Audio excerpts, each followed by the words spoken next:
Assalamualaikum warahmatullahi wabarakatuh. Bismillahirrahmanirrahim. Alhamdulillahirabbil alamin wassalatu wassalamu ala asyrafil mursalin sayyidina wa maulana Muhammadin wa ala alihi wa sahbihi ajma'in. Amma ba'd. Ibu-ibu, bapak-bapak dan saudara-saudara sekalian, para sepuh, para bini sepuh yang saya hormati, wabil khusus Bapak Dakwan beserta Ibu yang saya hormati juga. Alhamdulillah, kita panjatkan syukur pada Allah Subhanahu wa Ta'ala yang pada malam hari ini atas limpahan rahmat dan nikmatnya kita semua bisa hadir di pengajian keluarga Sakinah RT 03 RW 3 Kelurahan Ngalian. Dan malam ini alhamdulillah kita berada di dalamnya Pak Dakwan, dan malam ini juga sekaligus memperingati 50 tahun wafatnya bapaknya Pak Dakwan, yaitu Bapak Ahmad Dahlan. Masya Allah ya. Jadi Pak Dakwan ingat persis ya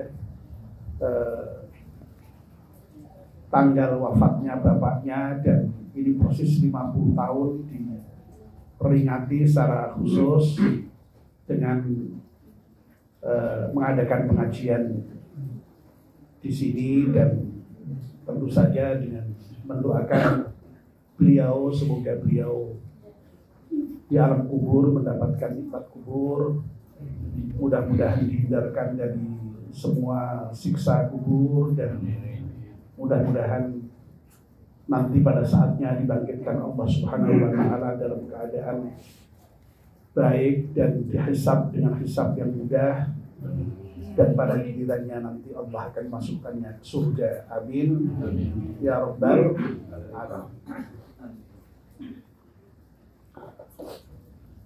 Kita juga mohon pada Allah Subhanahu wa Ta'ala semoga kehadiran kita di majelis taklim dan majelis zikir ini diterima oleh Allah sebagai amal ibadah kita. Amin ya rabbal alamin. Bapak dan ibu-ibu yang dimuliakan Allah Subhanahu wa Ta'ala, tentu saja terkait dengan diterimanya ibadah apapun itu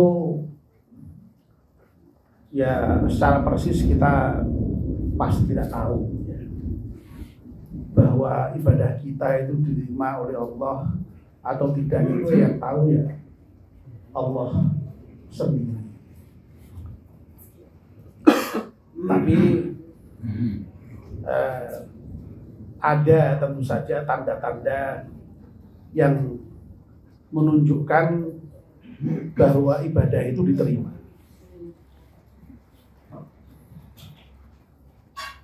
Nah, tentu saja tanda-tanda itu banyak ya.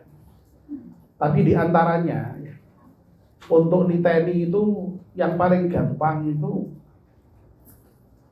apakah kalau kita sehabis ibadah ya, termasuk ngaji seperti ini, termasuk sholat, termasuk sedekah, termasuk ibadah-ibadah yang lain itu,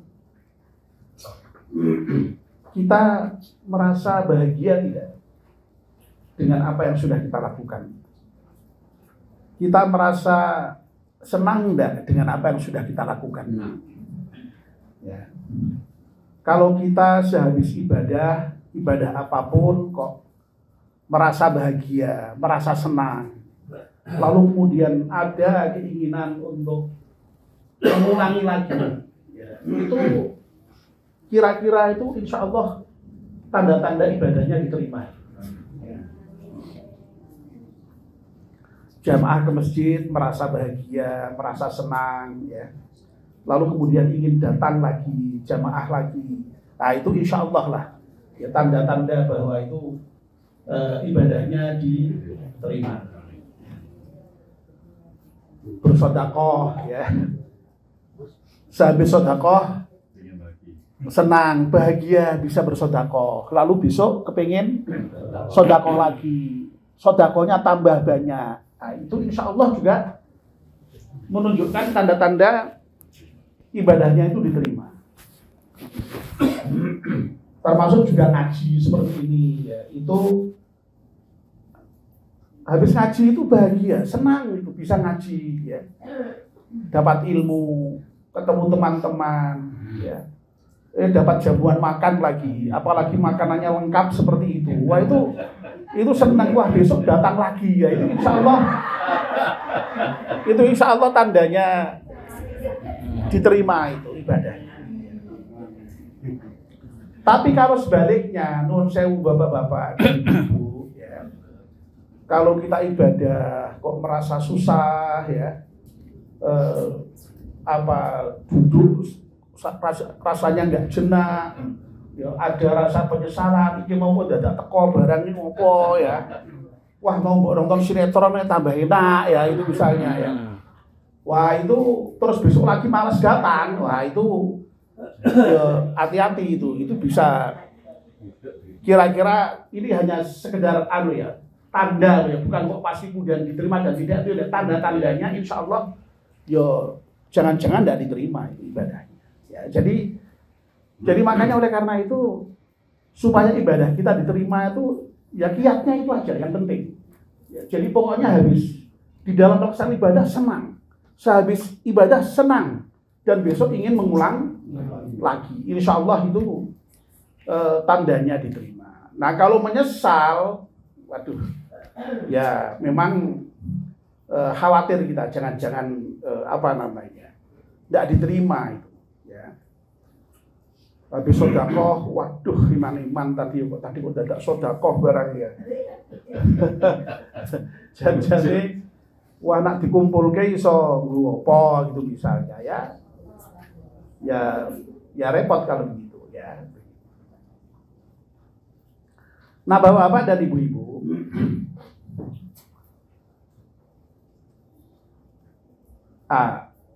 kok saya jadi cerita begitu tadi apa maunya saya itu? Baik, saya ingin berbicara tentang penyesalan, ya. Jadi ada orang itu yang memang menyesal itu sehabis ibadah itu, ya. Sehabis ibadah kok menyesal, ya. Ya, itu sekali lagi hati-hati. Meskipun sebenarnya yang namanya menyesal itu secara umum, ya, menyesal itu atau penyesalan itu ya sifat yang manusiawi. Orang itu ya biasalah suatu ketika menyesal. Ya biasanya kalau ada katakanlah keputusan-keputusan yang diambil terkait dengan apa yang kira-kira tidak pas, ya, yang sekiranya mestinya itu ada hal lain yang lebih baik, itu biasanya menyesal, ya. Ibu-ibu pasti pernah menyesal, Bu, ya. Bu, pernah menyesal tidak, Bu? Pernah. Bapak-bapak? Pastilah, ya. Oh, yang namanya orang hidup itu pasti pernah menyesal, ya. Jadi penyesalan itu bisa terkait dengan hal yang sederhana, yang kira-kira ya sembuhnya itu kira-kira ya bisa dengan cepat itu misalnya, ya. Ya kalau bapak-bapak itu biasanya misalnya sok menyesal potong rambut modelnya tidak sesuai. Nah, itu yang paling yang paling sederhana itu, ya. Pernah enggak Pak itu, Pak? Menyesal potong rambut kok, waduh. Loh kok potongannya ya nah ini gitu. Pernah yang menyesal gitu, Pak, ya? Ya. Tetapi kalau hanya sekedar menyesal potong rambut itu kan ya paling berapa hari, seminggu sudah rambutnya tumbuh. Kalau pengen potong lagi bisa itu cari tempat potong rambut yang lebih bagus dengan model yang lebih bagus, gampang sekali bisa ngatasi. Ya. Ibu-ibu jahitin baju, ya, enggak pas, menyesal, Bu, ya. Ya gampang sekali, bajunya kasihkan orang, ya terus dakokan beli baju lagi, selesai kan ya. Ya. Jadi kalau menyesal hanya terkait dengan persoalan itu mudah ngatasinya. Lah yang repot kalau misalnya salah pilih pendidikan, ya, jurusan, ya itu kan sok menyesal itu. Ya kadang-kadang, waduh lah, dulu kok saya kuliahnya kok di fakultas itu, ya coba mbok saya itu dulu kuliah di fakultas itu atau yang lain kan, ya kira-kira aku ya luweh mapan hidupnya itu. Ada enggak yang seperti itu? Banyak. Nah itu agak lebih repot lagi kalau sudah seperti itu. Ya. Meskipun sebenarnya bisa diatasi, ya sudah, ya dengan yang baru ditekuni, ya dengan optimal dijalani, ya insya Allah ya akan menghasilkan keberhasilan yang optimal juga. Ya. Menyesal apa lagi Bu ya? Wah pilih jodoh ya. Ada yang menyesal dia. Waduh. Ya. Ya, pilih jodoh. Itu juga kadang-kadang menyesal itu ya, toh? Iya. Gimana? Ya. Iya. Jadi menyesal terkait dengan pilihan jodoh.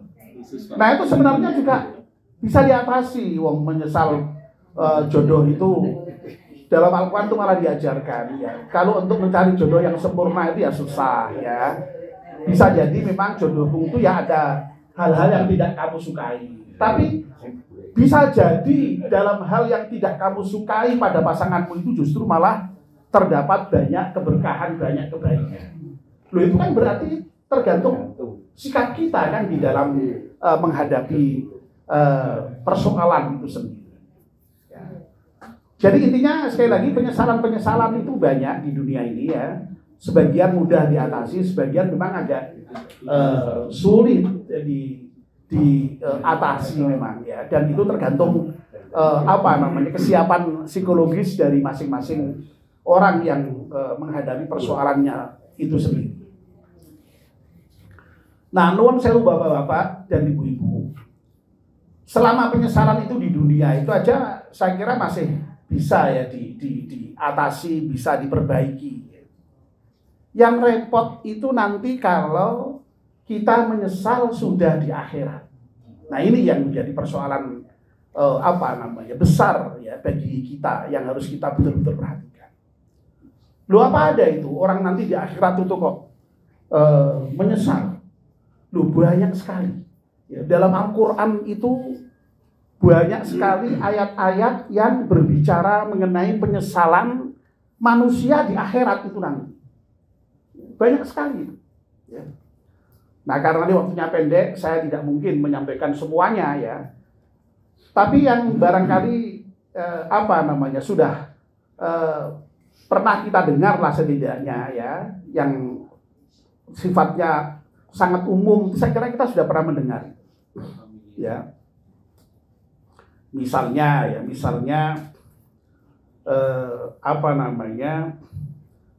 ayat yang menginformasikan bahwa orang nanti di neraka itu, ya. Bapak, ibu-ibu ya, orang yang di neraka itu nanti besok di dalam neraka itu berteriak-teriak.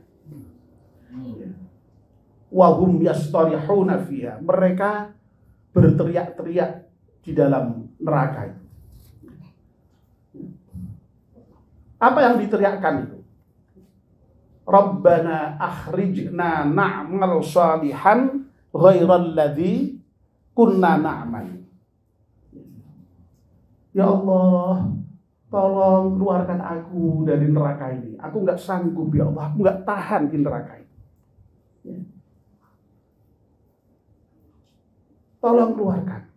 Nanti kalau engkau keluarkan ya Allah dan engkau kembalikan lagi hidup di dunia, nanti aku akan beramal yang soleh, ya, na'mal solihan, ghairal ladzi kunna na'mal. Yang dulu waktu di dunia aku tidak beramal soleh.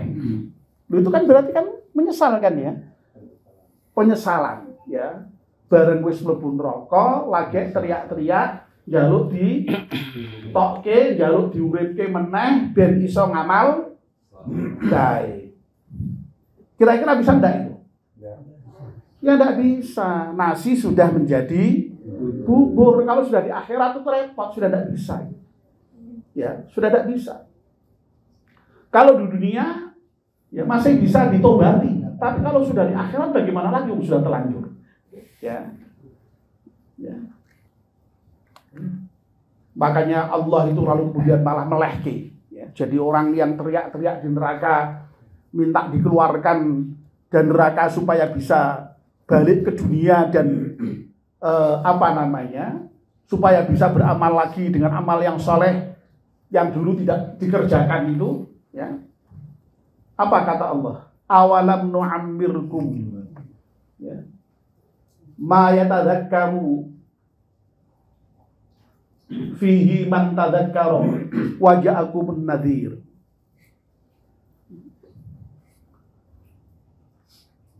Loh, lah rumangsamu kowe iki apa ya tak wenehi umur dawa. Apa aku ini sudah tidak memanjangkan umurmu? Umurmu sak panjang, sudah lama kamu hidup. Dan waktu lama kamu hidup itu mestinya kalau kamu bisa berpikir, ya, bertadzakur, ya, itu bisalah berpikir kamu menggunakan waktu yang panjang itu untuk berpikir, ya, di dalamnya itu. Ya. Dan lagian juga kepadamu kan sudah aku utus para rasul, para nabi, para ahli dakwah, para ustadz, para kiai. Kira-kira apa itu? Kata Allah itu, lah dasar kamu dablek kan kira-kira gitu toh kalau di omongke dengan omongan yang tunjep poin gitu ya. Kata beli tunjep poin ya. Ya. Makanya lalu kemudian Allah fadhuku ya. Maka sekarang ya rasakan ya, siksaku. Wa malil zalimina min nasir, dan tidak ada penolong bagi orang-orang yang zalim. Na'udzubillah min.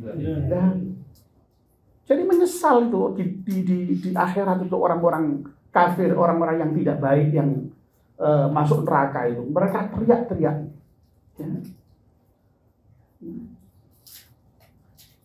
Dan Masya Allah yang secara khusus itu ya, ketika orang itu ingin diberi umur panjang untuk ditunda supaya jangan dimatikan dulu itu, ya, dia amal baiknya itu secara eksplisit apa?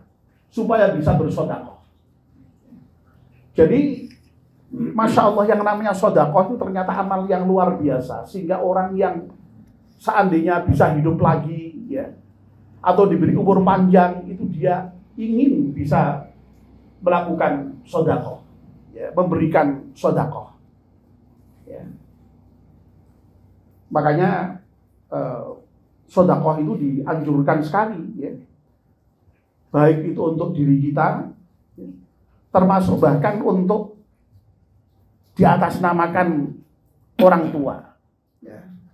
Jadi saya sudah berkali-kali menyampaikan ini. Kita punya uang, punya harta berlebih, di samping sedekah untuk diri kita sendiri, kita niatkan bersedekah untuk kedua orang tua kita. Loh, coba bayangkan ya, betapa orang yang mati ingin hidup kembali, atau orang ingin dipanjangkan umurnya supaya bisa bersedekah.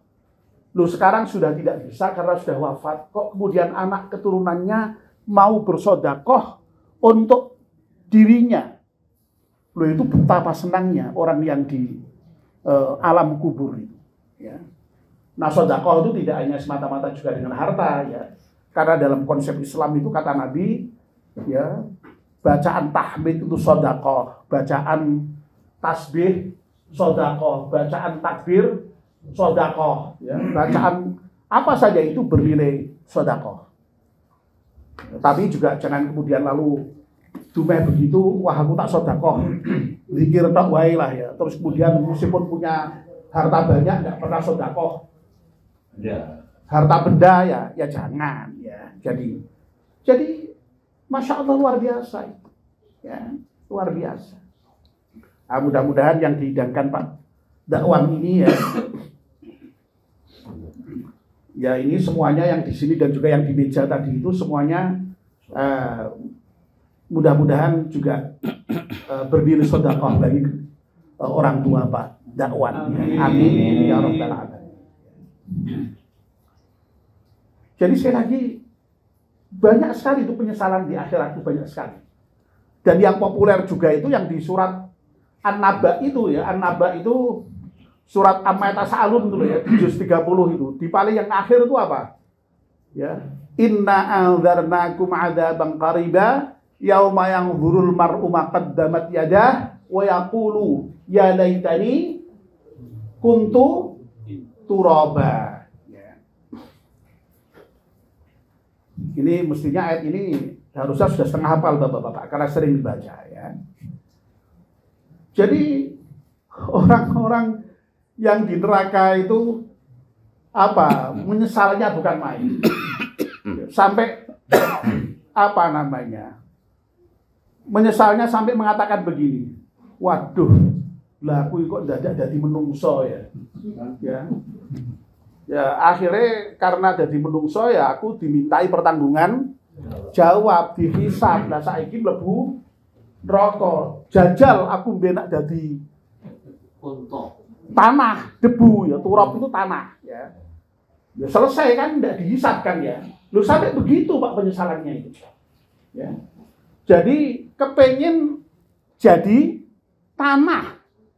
Tidak ingin jadi manusia kalau seandainya kemudian dia dikembalikan lagi ke dunia ketimbang disiksa di akhirat lebih baik jadi tanah dulunya. Tapi kok nyatanya seraiso.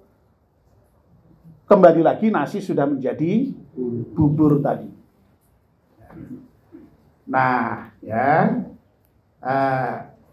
mudah-mudahan informasi tentang berbagai macam penyesalan orang di akhirat itu kemudian menyadarkan kita mudah-mudahan nanti di akhirat kita tidak menyesal seperti itu. Amin ya rabbal alamin. Nah caranya bagaimana supaya tidak menyesal seperti itu? Ya tentu saja ketika kita hidup di dunia ini yang alhamdulillah sampai sekarang ini masih diberi kesempatan untuk hidup ya. Meskipun toh ya tidak tahu ini masih berapa lama lagi ya. Nak belok jeleng-jeleng ngono ya kira-kira wis do ora suwi meneh itu kan gitu ya. Ya, karena ya nunggu giliran lah ya. Kita ini sudah tinggal nunggu giliran ya. Gitu ya. Ya nak dari segi usia ya Tuwun sewu kira-kira sih paling Sapa ya? Pak Tono ya. Tapi non sewu Pak belum tentu loh Pak. Wis 80 terus mesti dhisik itu durung tentu ya. Anam sing isih enom iso wae to. Lho aku ora beden-bedeni itu panjang nyatane gitu kok ya. Nah urutan kedua kira-kira sapa ya? Pak Dakwan Pak kira-kira ya. Tapi sekali lagi tidak tentu, tidak mesti ya. Itu kan hanya urutan umur, tapi urutan mati itu tidak ada urutan umurnya ya. Ya, itu rahasia, itu betul-betul merupakan hal yang dirahasiakan Allah yang tentu saja kita tidak tahu. Dan justru karena ketidaktahuan kita itulah maka menjadikan kita ini harus betul-betul waspada, siap setiap saat. Siapa tahu ya kita dipanggil Allah ya cepat ya. Siapa tahu ya. Ya kalau diberi umur panjang ya dan dalam keadaan sehat walafiat, dalam keadaan taat itu yang kita harapkan, ya kita harapkan. Tapi sekali lagi kita tidak tahu. Oleh karena itu memang ya mudah-mudahan kita ini menjadi waspada, siap setiap saat. Kalau dipanggil Allah kapanpun itu, mudah-mudahan kita semua husnul khotimah. Dan insya Allah kalau kita husnul khotimah itu di akhirat besok tidak akan menyesal. Ya, kita mudah-mudahan nanti kita berbahagia ya ketika bertemu dengan Allah Subhanahu wa taala. Karena orang-orang yang husnul khotimah, orang-orang yang wafat dalam keadaan memiliki nafsu yang mutmainnah, jiwa yang tenang, itu justru dipanggil Allah itu dengan panggilan yang amat mesra itu. Ya ayyatuhan nafsul mutmainnah irji'i ila rabbiki radiyatan mardiyah fadkhuli fi ibadi wadkhuli jannati. Ya Allah, betapa nikmatnya kalau kita besok wafat dalam keadaan seperti itu ya. Dipanggil Allah dalam keadaan mesra, wahai jiwa yang tenang, kembalilah kepadaku, masuklah kamu ke dalam hambaku, dan masuklah kamu ke dalam surgaku. Masya Allah. Amin ya rabbal alamin.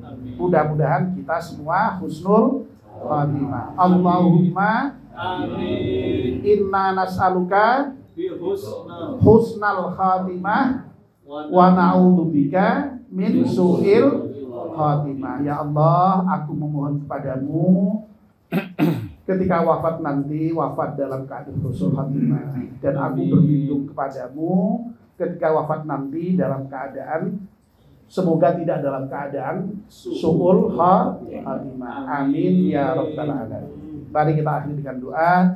Bismillahirrahmanirrahim.